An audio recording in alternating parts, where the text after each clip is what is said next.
anybody at any time can become homeless. So many of us in Austin are living just a paycheck away from sort of a crisis.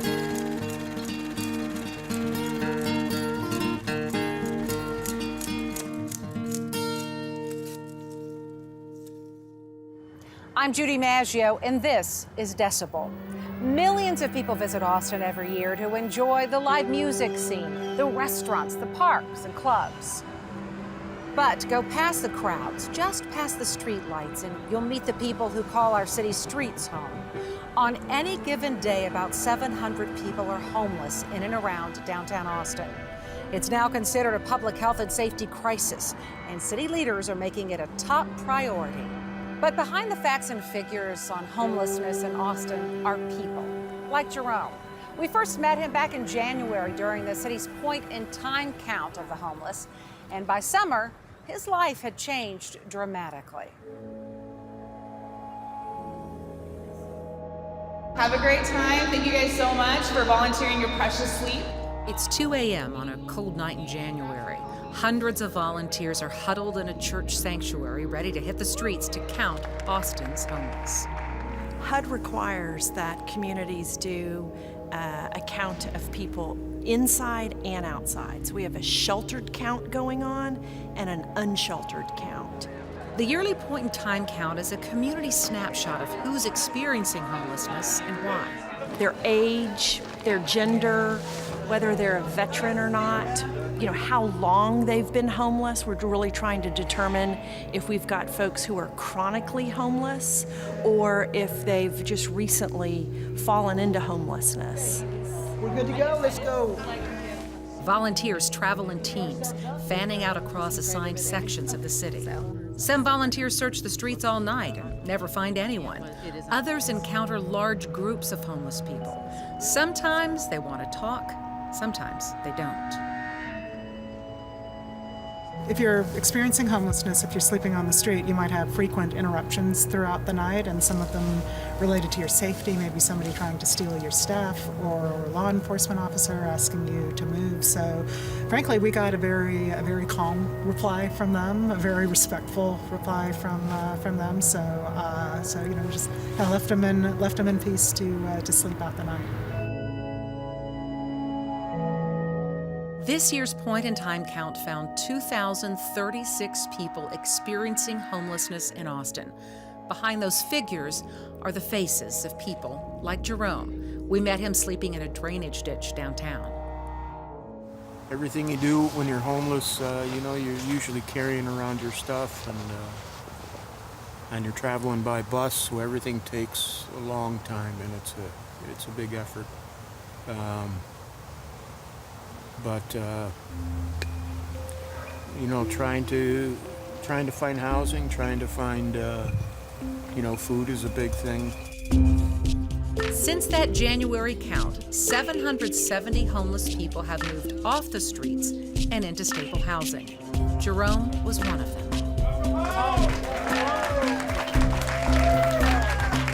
In June, Jerome moved into a new home built by volunteers at Community First Village in East Travis County. He was ushered in with a special house blessing. Of course, the quilt sticks out in my mind. Something that's handmade and made here by these people is extra special. And of course, you have to mention the Bible. Didn't have one, but every house needs to have one. And so I'm grateful for that. And then the symbols, the symbols of faith and in the bread, that your house may always have food, and salt, that your life may always be flavorful, and honey. There's honey. Because you need to be sweeter or something like that. I can't remember that one, but... Right now, 140 people live at this 27-acre site. Most were once considered chronically homeless. A new $2 million grant from the Downtown Austin Alliance will help jumpstart plans to add 400 more homes on the property. Those on the front lines fighting homelessness say This model works because it not only provides a permanent home, but support services and a warm, welcoming community. Welcome into a place where no matter how people view your weirdness, you're accepted here. Nobody pays attention. If you got one leg and you're in a wheelchair, if you're schizophrenic or bipolar, if you're gay, lesbian, transgendered, we have all this here. Come on. Everyone who lives at Community First contributes. It could be anything from gardening to cleaning or construction. But come in and check out this. This village was the vision of Alan Graham. He firmly believes the best way to solve homelessness is giving people love and purpose. I'm just hoping that we get off this insidious train of not recognizing why this is happening and start recognizing that, you know, humans need love, they need family, they need community, and let's get up underneath this and make it happen. Jerome is certainly feeling that love and support. He's getting his life back on track, taking job training classes, and contributing to this community that's welcomed him with open arms. I got pretty choked up the first day, everybody saying welcome home, you know, and that's, that really gets to you, you know, because it's been a long time since I've had a home. Now I want to take you on a tour of Community First. Our guide is the man who envisioned this village and made it a reality, Alan Graham.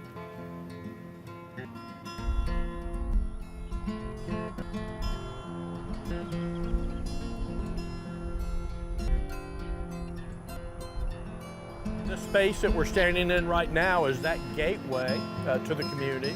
This place is an invitation to the entire city of Austin to come out and hang with us. Every Friday night is movie night. The men and women that live in the community and the folks that live in the broader community come out here and they're hanging Everybody together. can come see a movie Everybody on Friday comes. night. What time? Free. Well, at dark is when Okay. it starts. But go to our website to figure out what that dark start time is. So we got the community grill up here, ladies and gentlemen, and on Friday nights the grill will be going hamburgers, hot dogs, concession stand, men and women walking through the property selling peanuts and popcorn and candy and soft drinks and waters, and they're averaging, Judy, $35 an hour in net profits and tips doing that work. And are these people who were once homeless who live in the community now? Yeah, 90% that, and then 10% people that are still on the streets working their way into this community. So there's some sweat equity involved. Sweat equity. We love for people to have skin in the game. I think that's a very important part of the human condition. We want to be purposeful. It's part of that innate element of who you and I are as human beings. And people want to work. And when we don't allow them to, that strips you of your dignity, actually. What happens is that all of our staff and some of our residents have been trained in mental health first aid training. And so when people begin to have an episode, we know and we recognize these things, and so we can connect them. And then maybe they just need their medications dialed in a little bit, or maybe they just need to get talked off the cliff because they're having a very difficult day. Perhaps it's just needing somebody else that cares enough about who they are. That love factor. That love factor. This is our community market. And in addition to it being a small convenience store, it's a place that we showcase products that are made by men and women on the streets. And you see the artwork on the walls and on the tables. We have blacksmithing products. We're going to see our blacksmithing shop here in a minute. We have a glass blower that was formerly chronically homeless. It makes these beautiful glass straws and hummingbird feeders out of glass and glass earrings. We have Community First quilters that make these awesome quilts. And these products are all for sale, and 100% of the revenue, the net profits, goes to the men and women that make these things so they can earn a dignified income.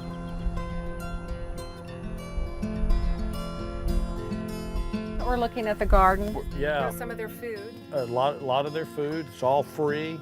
Eggs, goat's milk, honeybees, catfish farm on the property next door.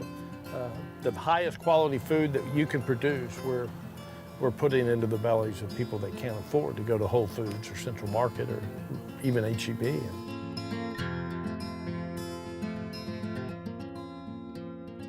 But look how awesome this would be for somebody to move in. But the appliances and everything are brand new.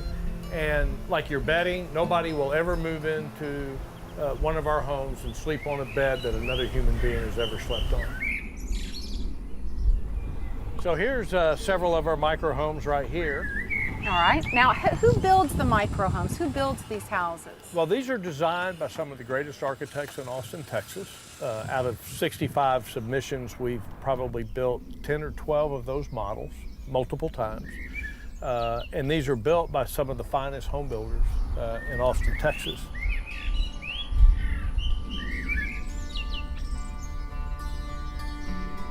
So how has this changed your life? Well, it's the first place I ever stayed where you can work at, because some places that you stay, you have to go so far away to work, so I think that's wonderful. What kinds of things have you been doing since you've been here in April? Well, I've seen a lot of job opportunities. I fill out for janitorial, but they got other job opportunities like gardening, artist work, ceramics, so they got a lot of things out here you can try out. I mean, I might decide to even do that.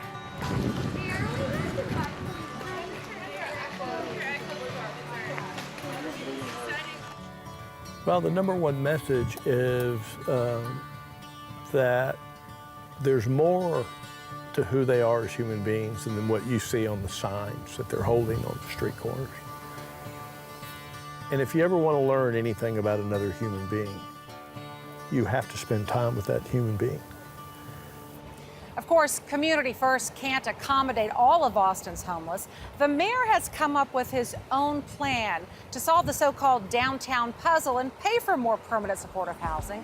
I sat down with him to find out how it would work.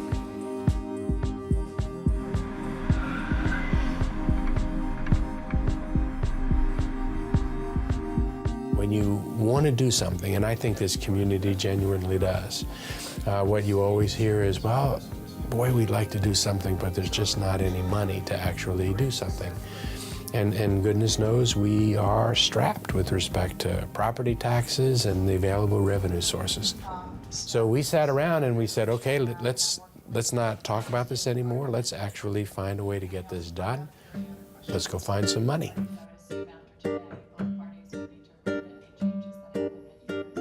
So there aren't a lot of tools that we have or places that we can go, but there is one, and it's the hotel tax. To discuss a different policy with respect to how money is spent. Would we still be able to do that if we approved the contract, or would we be stopped out?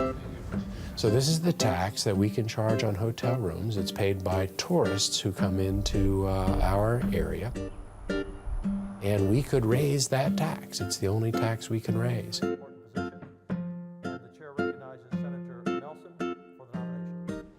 But the legislature has said we're only going to let you raise that tax for certain purposes.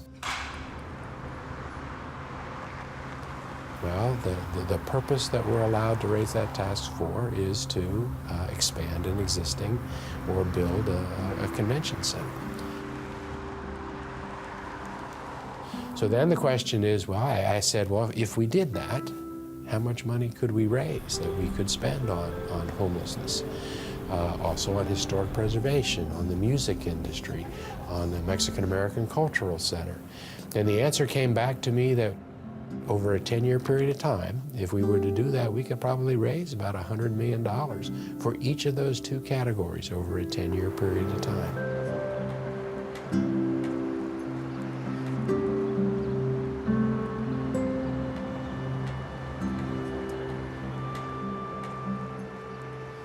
Hundreds of young people are also living on Austin streets. Many have aged out of the foster care system. Others have been forced out of their families because of their sexual orientation and identity. Homeless for years, Rachel is a transgender teen who now has new hope and a place to call home. All right, this is a concealer.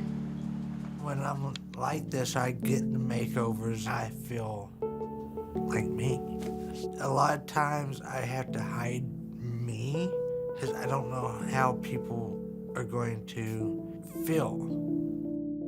Being a teenager that's transgendered on the street, there's a lot of dangers involved because streets are not the best place for anybody. But when you start playing in the fact of being trans and being on the streets, it's a whole nother ball game out there. In any given year in Austin, roughly 900 people between 18 to 24 years old are homeless. Until recently, Rachel was one of them. About 40% of Austin's homeless young people are LGBTQ. Their sexuality often is what forces them out of the comforts of home. LGBTQ youth run, certainly the same risks and very arguably greater risks for the kind of trauma and abuse that often happens with young people on the street. These are youth who have very often been rejected and been rejected multiple times. Foster parents will find out that the kid they're fostering is LGBTQ and decide they don't want to care for that child anymore.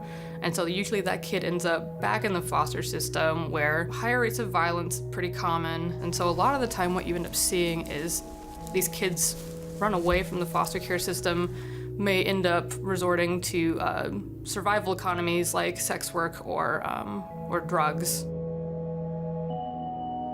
I first realized I was transgendered. I was about 11.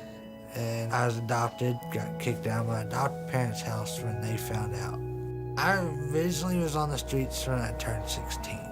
The youth, such as myself or any other trans youth, feels like they could do better on their own, away from being judged. They end up going into, again, I don't really like using the word, but it's prostitution, just to survive. And a lot of them end up in jail or dead. I've had several friends that I knew that was killed on the streets that were transgendered. What causes the extra vulnerability is prejudice and lack of tolerance. So it is absolutely essential that we have, well-publicized, accessible, safe spaces where they can go and reach out and be safe. Through a street outreach program, Rachel found a safe space with LifeWorks, one of several nonprofits joining forces to find new ways of tackling the problem of young people with no place to call home. An infusion of $5.2 million from the U.S. Housing and Urban Development Department is helping. The ultimate goal is ending youth homelessness by 2020. Right now, Rachel is one of the success stories. She's in college, sharing an apartment with a friend, and looking towards the future. That's my future right now, is just getting to graduation. Rachel's dream is becoming a therapist and counseling other transgender young people who can't afford steep bills for therapy. Me, personally, I can't afford $800. Who can? Right? So I got thinking, so why not go back to college, get my degree in psychology, become a counselor, and volunteering my services to trans youth that want to further their transition, but don't have the means or the finances to do so. Are you ready, or you just want to go in the bathroom? A lot of times when I have to hide the true me, which y'all are seeing now, I'm not happy. I have less confidence. I go into almost like a depression because I'm not happy that I have to hide who I truly am. So everything that I use today, I'm giving to you. So when I'm like this, now I feel like me.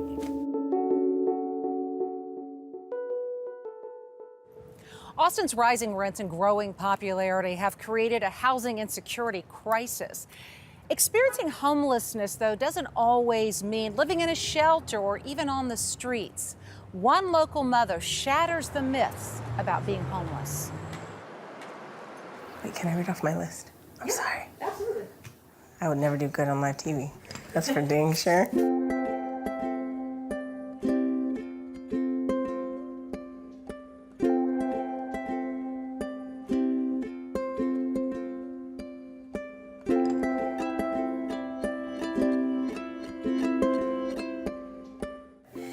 Anybody at any time can become homeless. Your coworkers, your friends, anybody at any time.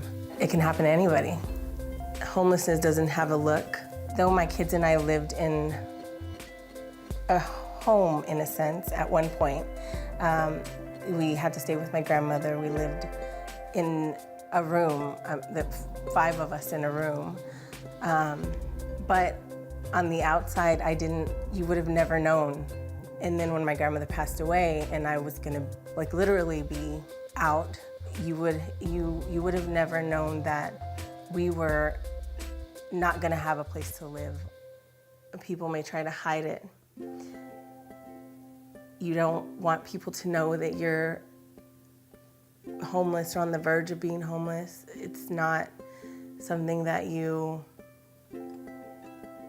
want to be out there. Pride keeps you from letting anybody know that you are having issues.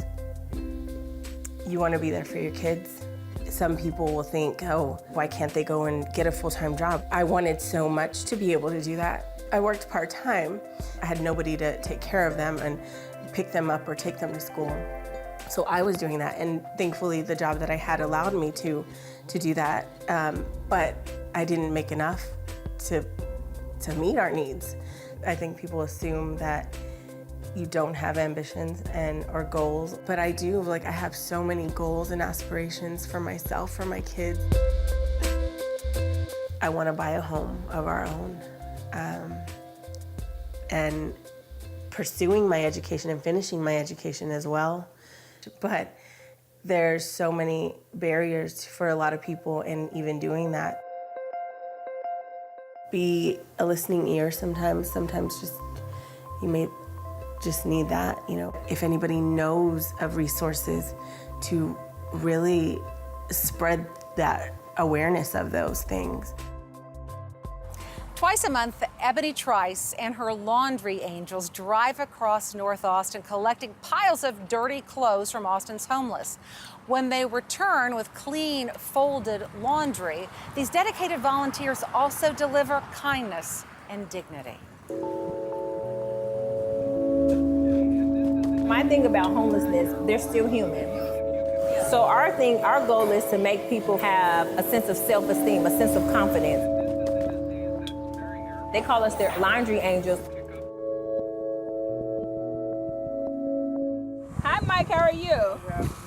We started off doing it in 2015.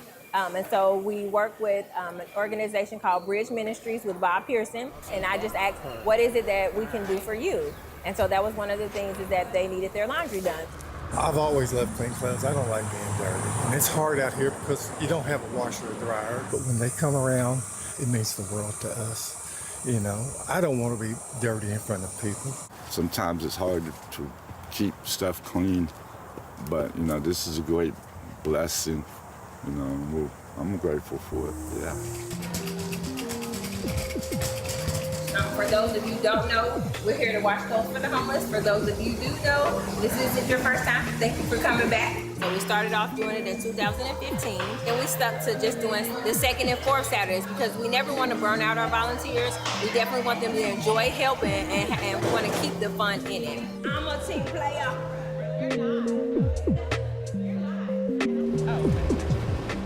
So once the drivers drop off the clothes at the laundromat, we have wash clerks. So what the wash clerks are responsible for is for washing, drying, and folding the clothes. We definitely make sure that no socks left behind. Jeans. We have an inventory sheet where we go through and mark off everything that's part of their the bags that we picked up. We put their names on the washer. Name tag will transfer over to the dryers. Those things are critical to this population, so we want to make sure that we get everything out of the washers into the dryers and make sure everything is dried.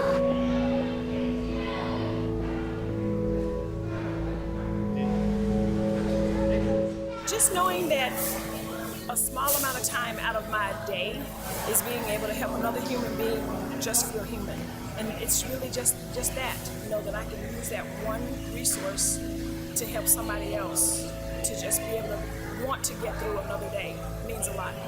I don't want to be dirty in front of people. I don't want them to see my clothes that are muddy or old torn. I want to try to be a productive citizen. We're people too. Yeah, we're humans trying to survive. If you don't have clean clothes, you don't feel the confidence mentally, and I'm grateful that they're able to allow us to do their dirty laundry. It really wasn't ever a thing of trying to start my own nonprofit, but it's just the love and the passion of being able to help others in their basic human needs. To know that we were able to help someone, that's the greatest fulfillment of all. If you or someone you know is experiencing homelessness, here are some places to turn for help.